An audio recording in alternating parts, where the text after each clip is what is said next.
The hum of engines filled the luxurious first-class cabin as passengers settled into their plush seats. The faint scent of fresh coffee and warmed croissants mingled with the crisp, conditioned air. Among the handful of travelers was Renée Dubois, an elegant black woman in her mid-30s. Her tailored navy suit and understated gold watch exuded professionalism. She sat quietly by the window, flipping through a well-worn book. To most, she appeared to be just another business traveler enjoying the perks of first class. What no one knew, not yet anyway, was that Renée was far more than she seemed. As the public relations director for the airline, she had boarded the flight incognito to evaluate customer service. It was a routine part of her job, one she approached with quiet determination. She had heard whispers of complaints about this particular crew, but her task today was to observe, not interfere unless necessary. Across the aisle, a flight attendant greeted passengers with a polished smile, offering drinks and warm towels. A burly man in a tailored suit, clearly accustomed to the finer things in life, grumbled about delays and swatted the offered towel away. Renée glanced up briefly, noting the man's impatience, then returned to her book. The cabin door swung open, and Captain Charles Picard strode in, tall, broad-shouldered, and sporting a sharp pilot's uniform. He commanded attention. His demeanor, however, betrayed an arrogance that made the air feel heavier. His gaze swept the cabin, pausing momentarily on Renée. A flicker of disdain crossed his face before he turned away. "Good afternoon, folks," he announced with a rehearsed grin, his tone dripping with insincerity. "We'll be departing shortly. Thank you for flying with us." Renée's eyes lingered on him for a moment, her instincts pricking at the edges of her mind. Something about him seemed off. The flight took off smoothly, and Renée let herself relax into her seat. She glanced at the other passengers, the impatient businessman, now engrossed in his tablet, a young couple quietly chatting, and a few others lost in their own worlds. The cabin was serene, until it wasn't. A panicked voice pierced the calm. "My wallet. It's missing." The businessman shot up from his seat, his face red with frustration. His loud exclamation drew immediate attention. Renée looked up, her gaze sharp but composed. A flight attendant rushed over, her demeanor professional but visibly nervous. "Sir, could you please check your belongings again? Perhaps it fell under the seat." "I already looked. It's gone," he barked, his voice rising. He glanced around the cabin, his accusatory gaze landing briefly on each passenger until it froze on Renée. The tension thickened as the flight attendant hesitated. Then, like a storm brewing on the horizon, Captain Picard appeared in the aisle. His smile was gone, replaced by a hardened expression. "What seems to be the problem?" he asked, though his tone made it clear he had already decided who the problem was. The businessman gestured wildly. "Someone stole my wallet. I know I had it before boarding." Picard's eyes narrowed, scanning the cabin. He stopped when he reached Renée. "Ma'am, I'm going to have to ask you to step aside and allow us to check your belongings." The air seemed to freeze. Renée's brow furrowed slightly, her calm demeanor unwavering. "Pardon me, Captain. Are you accusing me of theft?" "I didn't say that," he replied, his tone sharp. "But we need to rule everyone out. Cooperation would be appreciated." Renée's voice remained steady, though steel edged her words. "I see. And what evidence do you have to single me out?" Picard's gaze hardened, his attempt at control slipping. "Let's not make this difficult. We're trying to resolve an issue." Renée knew better than to escalate the situation. Years of navigating corporate politics had taught her the value of measured responses. Slowly, she set her book down and folded her hands in her lap. "You're welcome to check my bag," she said evenly, "but I'd advise you to tread carefully. There are protocols for such situations, Captain. Are you certain you're following them?" Her words were a quiet warning, but Picard either didn't catch it or chose to ignore it. He signaled for a flight attendant to conduct the search. Passengers murmured among themselves, their curiosity laced with unease. The businessman smirked, seemingly satisfied, as the flight attendant rifled through Renée's bag, her hands trembling slightly. She found nothing. Renée's belongings were meticulously organized: a tablet, a small notebook, and a neatly folded scarf. "No wallet." "Nothing here, Captain," the attendant whispered, her voice barely audible. Picard's jaw tightened. "Check again," he snapped, drawing more whispers from the passengers. "That won't be necessary," Renée interjected, her tone sharp enough to cut through the tension. She reached into her jacket pocket and pulled out an ID badge. The golden lettering gleamed: Renée Dubois, Public Relations Director. The cabin fell silent. Picard's face paled as he read the badge, but he quickly masked his reaction with a forced laugh. Well, this is unexpected. Renee stood, her posture commanding despite the confined space. Captain Picard, your conduct has been inappropriate and discriminatory.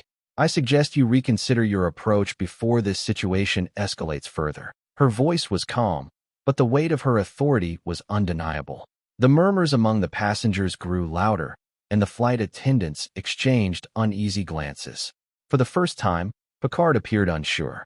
As Renee sat back down, the businessman shifted uncomfortably in his seat. The flight attendant, emboldened by Renee's calm defiance, approached the businessman. Sir, I believe this might belong to you, she said, holding up a wallet she had discreetly retrieved from under his seat.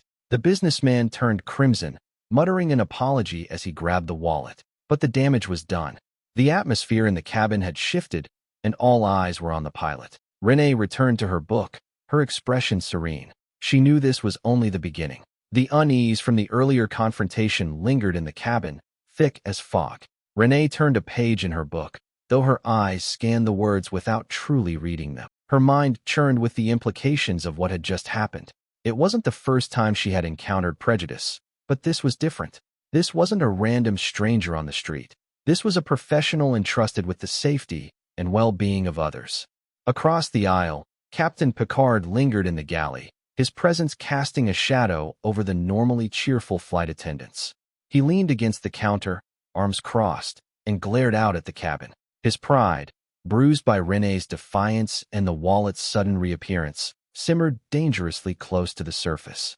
She thinks she's untouchable, he muttered under his breath. One of the attendants, Leah, glanced nervously toward the cockpit. She had seen Picard like this before, prickly and arrogant, especially when challenged.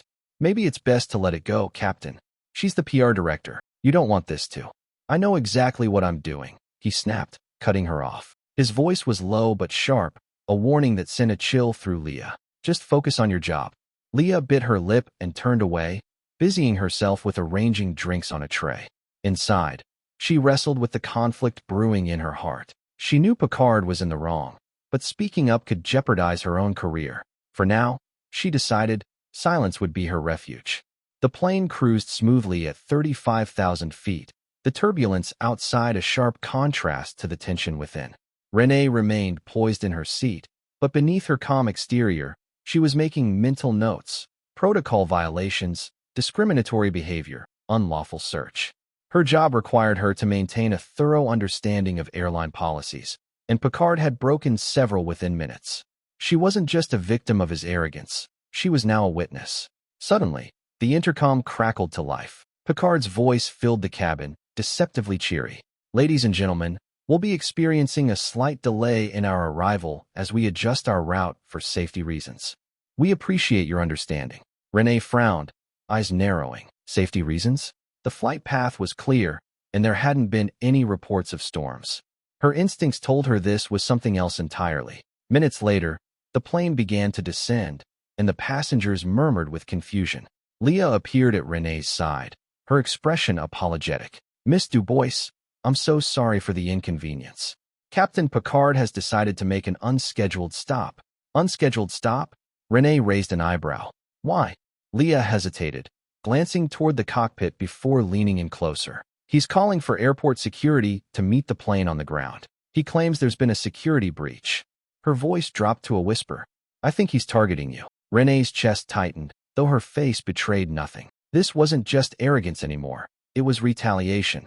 She closed her book and placed it neatly in her bag, her mind already formulating a plan. The descent was smooth, and the plane touched down at a regional airport. Outside the window, Renee could see flashing lights and a cluster of security personnel waiting on the tarmac. The sight sent a ripple of unease through the cabin. Passengers whispered amongst themselves, their earlier annoyance giving way to concern. As the plane taxied to a stop, Picard emerged from the cockpit. His steps were brisk, his expression smug. He paused at Renee's seat, towering over her. Miss Du Bois, he said, his voice dripping with false politeness. I'm afraid I must insist you disembark first. Security will need to speak with you. Renee met his gaze, unflinching. On what grounds, Captain? It's standard procedure, he replied with a smirk. Surely someone in your position understands the importance of safety protocols. The passengers around them grew quiet, their attention riveted on the unfolding drama. Renee stood slowly, her movements deliberate. She slung her bag over her shoulder and smoothed her jacket before addressing him. Captain Picard, I would advise you to think carefully about your next actions. This isn't just about your conduct. It's about the reputation of this airline. Picard chuckled, shaking his head. Reputation? That's rich coming from someone under suspicion. Renee didn't respond. Instead, she walked calmly to the exit, her composure unshaken. As she descended the steps onto the tarmac, the security personnel approached her. Their expressions shifted when she produced her ID. Miss Du Bois, one of them stammered, his face paling. We didn't realize. Save it, Renee said coolly, cutting him off. I'll speak with your supervisor later. Behind her, the flight attendants began helping the passengers disembark. Picard lingered near the top of the stairs, his confidence faltering as he watched the security team confer with Renee. One of the officers gestured for him to approach, and his face blanched. Renee stood at the base of the stairs, her arms crossed, as Picard descended. Her calm, steady gaze pierced through his bravado, leaving him visibly shaken. As the lead security officer addressed her with deference, she turned to Picard. Captain Picard, she said, her voice firm. You've not only violated several company policies, but have also jeopardized the trust of the passengers and staff. I suggest you prepare to answer for your actions. For the first time, Picard's arrogance crumbled. He stammered, struggling to form a coherent response, but Renee had already turned away. Her calm composure and undeniable authority left him standing alone, exposed and powerless on the tarmac. This wasn't over, not yet. Renee had a message to deliver, and she intended to ensure it was heard loud and clear.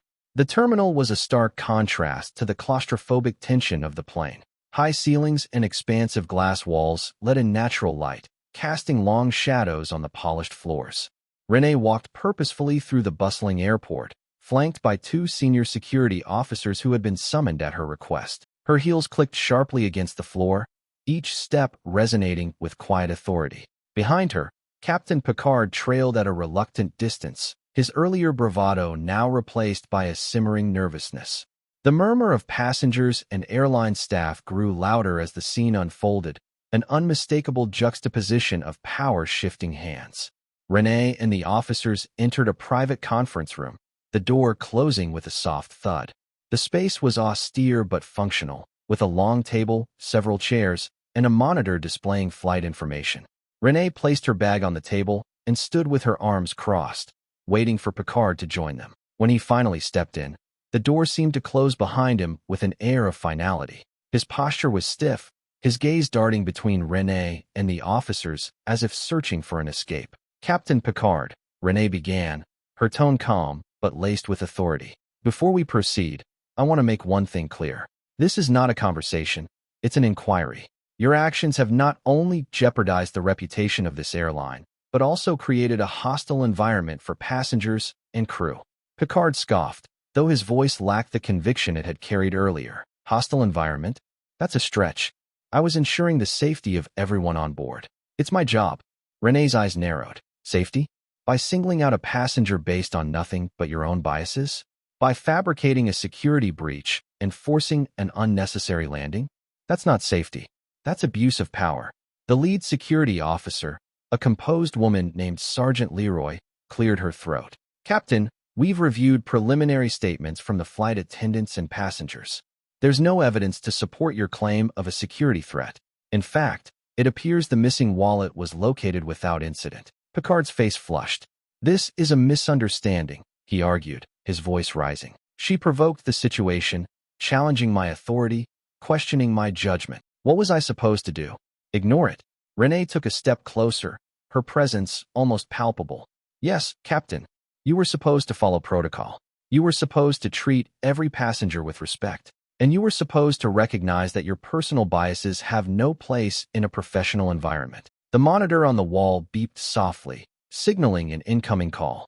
Leroy tapped a button, and the screen flickered to life. The image of Henri Moreau, the airline CEO, filled the room. His sharp suit and piercing gaze commanded instant attention. Renee, Moreau greeted, his tone respectful. I've been briefed on the situation. Do you have anything to add before I make a decision? Renee stepped forward, her voice steady. Captain Picard's actions were not only unprofessional, but directly violated our company's core values.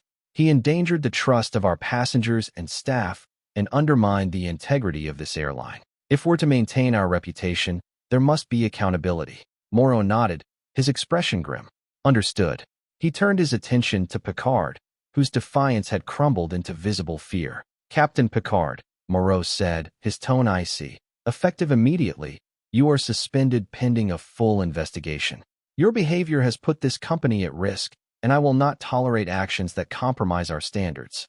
Picard opened his mouth to protest, but Moreau raised a hand, silencing him. You will cooperate with the inquiry, or your suspension will become permanent. Am I clear? Yes, sir. Picard mumbled, his shoulders slumping. As the call ended, the tension in the room lifted slightly. Leroy motioned for Picard to leave, and he shuffled out, his steps heavy with defeat. Renee watched him go, her expression unreadable. Once the door closed, Leroy turned to Renee. Thank you for handling this with such professionalism. It's not often we see someone stand up to behavior like his.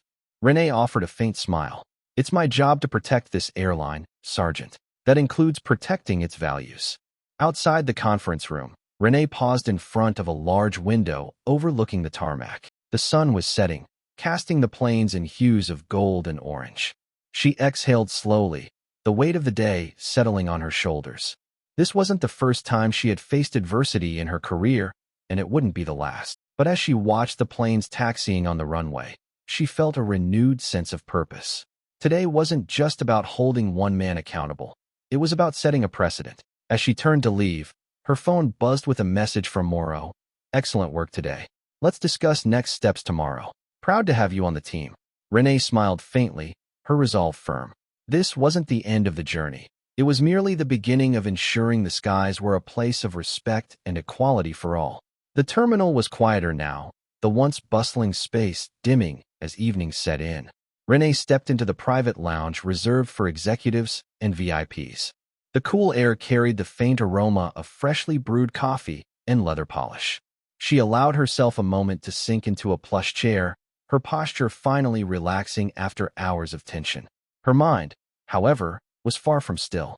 The events of the day played over and over, like a reel she couldn't pause. The arrogance in Captain Picard's voice, the accusing stares of passengers, the hesitant bravery of the flight attendant who had found the wallet. Each detail left an imprint, a reminder of the work still to be done. Renee reached for her phone, her fingers brushing against its cold surface. A few taps later, she was scrolling through emails from her team, messages of encouragement, inquiries about her well-being, and one flagged as urgent from Adrian Petit, the airline's legal counsel. Subject: Incident Report and Recommendations. Renee, I've reviewed preliminary reports and statements from today's incident. Picard's actions expose the airline to significant legal and reputational risks. We need to discuss next steps. Internal investigation scope, immediate PR strategy. If this leaks, we must control the narrative. Recommendations for diversity training across all departments. Let me know when you're available for a call. Best, Adrian. Renee set the phone down and closed her eyes. Adrian was right. This situation wasn't confined to Picard alone. It was a symptom of deeper issues within the airline's culture. For years, Renee had fought to implement progressive policies, only to meet resistance cloaked in bureaucracy. Today had highlighted how much further they still had to go. The soft chime of the lounge door startled her from her thoughts. A young woman entered, her uniform crisp but her expression hesitant. It was Leah, the flight attendant who had played a pivotal role in uncovering the truth. Miss Du Bois. Leah's voice was soft but steady. I hope I'm not intruding. Renee gestured for her to sit, offering a kind smile. Not at all, Leah. Please, have a seat. Leah sat on the edge of the chair, her hands twisting nervously. I just wanted to thank you, she began, for standing up to Captain Picard. I've seen him act like that before, but I was always too scared to speak up. Renee leaned forward, her gaze gentle but piercing. You showed courage today, Leah. Finding that wallet and stepping forward wasn't easy. It's because of you that the truth came out. Leah looked down, her cheeks flushing. I just wish I had done more. If I'd spoken up sooner, maybe this wouldn't have happened. Renee reached out, placing a reassuring hand on Leah's. It's never too late to make a difference. The fact that you acted today shows your integrity. And now, we'll use this as a chance to create real change. Their conversation was interrupted by another chime. This time it was Henri Moreau, the CEO, who entered. His sharp suit was slightly rumpled, his face lined with the fatigue of a long day. He nodded at Leah, then turned his attention to Renee. "Mind if I join you?" he asked, his tone more casual than usual. "Of course," Renee replied. She gestured to the seat next to hers. Moreau sank into the chair, exhaling deeply. "I've been on back-to-back calls with the board. Needless to say, they're not happy. Picard's conduct is a PR nightmare waiting to happen." Renee nodded. "I've already started drafting recommendations. This isn't just about him. It's about the culture that allowed his behavior to thrive." Moreau frowned, his expression thoughtful. "I agree. But the question is, how do we fix it without making the airline look like it's imploding?" Renee leaned back, her gaze steady. "We take responsibility publicly. This isn't about avoiding criticism. It's about showing that we're committed to doing better." Leah, who had been listening quietly, hesitated before speaking. "If I may, I think passengers and staff alike would respect honesty. Pretending this didn't happen would only make things worse." Moreau raised an eyebrow, clearly impressed. "She's right," he said, turning to Renee. "How soon can we have a plan in place?" Renee tapped her fingers on the armrest, her mind racing. "By tomorrow morning. I'll work with Adrian to outline the investigation scope, a statement for the media, and a timeline for implementing mandatory diversity training." Moreau nodded, his expression resolute. "Good. Make it happen." As the CEO stood to leave, he paused, looking back at Renee. "One more thing. You handled today with remarkable poise. I don't say this lightly, but we're lucky to have you." Renee met his gaze, her smile faint but genuine. "Thank you, Henri. I'll make sure we get through this." When the door closed behind him, the room fell silent again. Renee turned to Leah, her expression softening. "You'll be part of this too. Your perspective as a frontline employee is invaluable." Leah's eyes widened. "Me? I'm just someone who stood up for what's right," Renee interrupted. "That's exactly the kind of voice we need." Leah smiled shyly, a glimmer of pride in her eyes. For the first time, she felt like she could make a difference. Later, as Renee left the lounge and walked toward the parking lot, the cool night air wrapped around her like a cloak. The weight of the day still pressed against her, but it was accompanied by a spark of determination. Change wasn't easy, but it was necessary, and as long as she had a voice, she intended to use it. This wasn't just about an airline or a pilot. It was about ensuring that everyone, from the passengers to the staff, could navigate their journeys with dignity and respect. The following morning, Renee arrived at the airline's corporate headquarters early, her footsteps echoing in the quiet halls.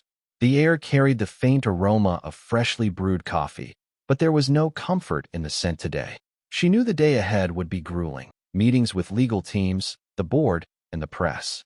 Yet she felt resolute, her mind sharp and focused. Her first stop was the legal department. Adrian Petit, the airline's general counsel, greeted her with a firm handshake and a stack of documents.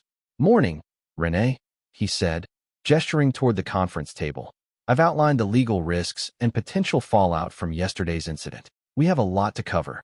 Renee sat down, her eyes scanning the headings. Discrimination claims, PR risk analysis, policy reform recommendations.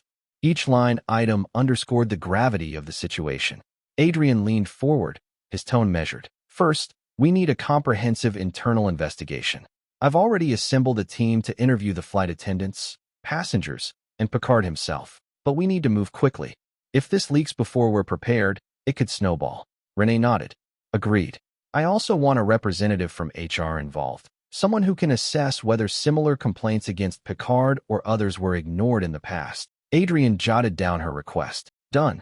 Next, we need a PR strategy that acknowledges the issue but doesn't expose us to unnecessary liability." Renee held up a hand. "We can't sugarcoat this, Adrian. Transparency is non-negotiable. If we try to minimize the problem, we'll lose public trust. I'll draft a statement that takes accountability while outlining immediate steps for reform." Later that morning, Renee locked herself in her office with a steaming cup of tea and her laptop. Her fingers hovered over the keyboard as she searched for the right words. The statement needed to strike a delicate balance, acknowledging the seriousness of the incident without alienating stakeholders. She began typing. "We are committed to ensuring that every passenger and employee is treated with dignity and respect. Yesterday, an incident occurred that fell short of our standards, and we take full responsibility. We are conducting a thorough investigation and implementing immediate reforms to prevent such behavior in the future.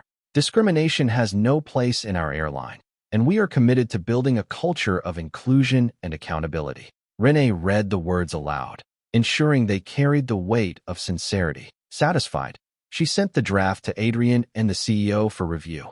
By midday, the board had convened in the executive conference room. The atmosphere was tense, the air thick with unspoken concerns. Renee sat at the head of the table, her expression calm but unyielding. Henri Moreau opened the meeting. Ladies and gentlemen, you've all been briefed on the incident. Renee has prepared a plan of action to address the issue and rebuild trust. Renee, the floor is yours. Renee rose, her gaze sweeping the room. Yesterday's events were unacceptable. They highlighted not just an individual failure, but a systemic issue within our culture. This is an opportunity to show that we're serious about change. She outlined her plan: the internal investigation, mandatory diversity training, and a revamped reporting system to ensure employees could safely voice concerns without fear of retaliation. As she spoke, some board members nodded in agreement, while others exchanged skeptical glances. One member, Isabelle Moreau, raised her hand. Renee, I appreciate your passion, but won't such transparency risk further damaging our reputation? Perhaps we should keep this internal. Renee met Isabelle's gaze, her voice firm. Respectfully, Isabelle, the damage is already done. If we try to hide it, we'll lose far more than our reputation. We'll lose the trust of our passengers and employees. Transparency is our only option. Isabelle leaned back, her expression thoughtful. Moreau chimed in. I agree with Renee. This is the kind of leadership we need to show. The board voted unanimously to approve her plan. As the meeting adjourned, Renee spotted Leah waiting outside the boardroom, clutching a folder nervously. Leah, Renee called, motioning her over. What's on your mind? Leah hesitated, then handed over the folder. I thought you should see this. It's a report I wrote last year about Captain Picard's behavior. I sent it to HR, but nothing ever came of it. Renee flipped through the report, her stomach tightening. The document detailed multiple incidents of discriminatory remarks and abuse of authority. It was damning evidence, but also a painful reminder of the systemic failures she was fighting to dismantle. Thank you for bringing this to me, Leah, Renee said, her voice steady. This is exactly why we need to reform our reporting system. People like you shouldn't have to wait this long to be heard. Leah nodded, her eyes shining with a mixture of relief and determination. I'm glad someone's finally listening. That evening, Renee stood before a podium in the airline's press room, cameras flashing as reporters jostled for position. She took a deep breath, steadying herself before addressing the crowd. Good evening. I am Renee Dubois, the Public Relations Director for the airline. Yesterday, an incident occurred that highlighted serious issues within our organization. We take full responsibility and are committed to addressing these failures head-on. She outlined the steps being taken, from the investigation to the implementation of new policies. Her voice was clear and unwavering, her message one of accountability and hope. As the conference ended, reporters shouted questions, but Renee walked away, confident that the narrative was now in her control. Back in her office, Renee leaned against her desk, exhaustion finally catching up with her. Her phone buzzed with a message from Moreau. Great work today. This is just the beginning, but you've set us on the right path. Renee allowed herself a small smile. It was true. This was only the beginning. But for the first time in a long time, she felt that the turbulence they faced could lead to clearer skies. As she gazed out the window at the planes on the tarmac, she felt a renewed sense of purpose. Change was in the air, and Renee was ready to guide it forward. Renee arrived home late that evening, her mind still buzzing with the day's events. Her modest but elegant apartment overlooked the city skyline, the lights twinkling like distant stars. She set her bag down on the kitchen counter and poured herself a glass of water, staring out the window as she replayed the moments that had defined her day. She had fought battles before, boardroom power struggles, PR crises, moments when the odds seemed insurmountable. But this time felt different. It was more personal. Picard's actions weren't just an affront to her as a professional. They were an affront to her humanity. And though she had taken decisive steps, Renee knew this fight wasn't over. The next morning, Renee rose early, her resolve as sharp as the morning chill. She had scheduled a meeting with her team to discuss the implementation of the new policies approved by the board. But first, she needed to address the employees on the front lines, the flight attendants, ground crew, and other staff who bore the brunt of the airline's culture. In the company's largest conference room, rows of chairs were filled with employees from every department. The atmosphere was tense, a mixture of curiosity and apprehension.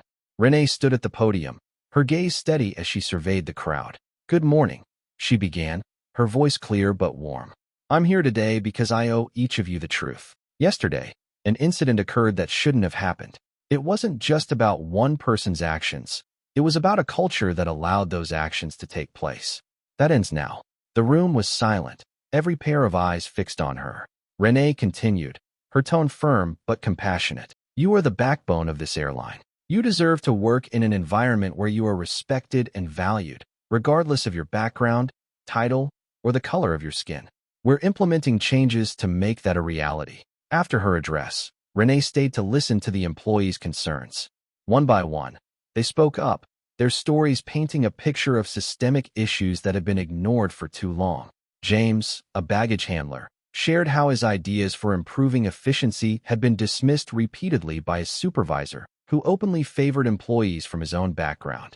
Elena, a flight attendant, described the fear of reporting harassment, knowing it might cost her the career she loved. Renee listened intently, taking notes and thanking each person for their courage. By the end of the session, she had a clearer vision of the changes needed, not just policies, but a cultural shift rooted in accountability and inclusion. Meanwhile, the investigation into Captain Picard's behavior had unearthed troubling patterns. Complaints from other flight attendants surfaced, detailing incidents where Picard had used his position to intimidate and discriminate. Renee and Adrian convened with HR to discuss the findings. The evidence was irrefutable, and the decision was unanimous. Picard's employment would be terminated, effective immediately. "That's one step," Renee said as she reviewed the final paperwork. "But we need to do more than remove one person. We need to ensure no one like him thrives in this company again." Renee spent the following weeks overseeing the rollout of the new policies. A third-party firm was brought in to conduct diversity training, ensuring an unbiased approach. An anonymous reporting system was implemented, allowing employees to raise concerns without fear of retaliation. She also created a task force of employees from diverse roles and backgrounds, giving them a direct line to the executive team. Leah, the young flight attendant who had bravely stepped forward, was among the first to join. "This is your airline too," Renee told the task force during their first meeting. "Your voices will help shape its future." The airline's transparency and swift action didn't go unnoticed. News outlets praised the company's handling of the situation, noting the stark contrast to other organizations that often deflected blame. Passengers expressed renewed confidence, and employee morale began to improve. Renee, however, knew the work was far from done. Change wasn't a single moment. It was a journey, and she was determined to see it through. One evening, as she prepared to leave the office, Renee found a handwritten note on her desk. It was from Leah. "Renee, thank you for believing in us. For the first time, I feel like my voice matters." "Leah." Renee smiled, her chest tightening with a mixture of pride and humility. She slipped the note into her bag, knowing it would serve as a reminder on the harder days. Months later, Renee boarded a flight as a passenger once more. This time, the atmosphere was different. The flight attendants greeted every traveler warmly, their smiles genuine. Passengers of all backgrounds sat comfortably, treated with the same respect. As the plane took off, Renee looked out the window, watching the ground fade into the distance. She felt a sense of peace she hadn't known in a long time. The turbulence of the past had given way to smoother skies, not perfect, but promising. For the first time, Renee allowed herself to exhale fully. The journey toward change wasn't over, but they were on the right path, and she, Renee Dubois, was ready to soar.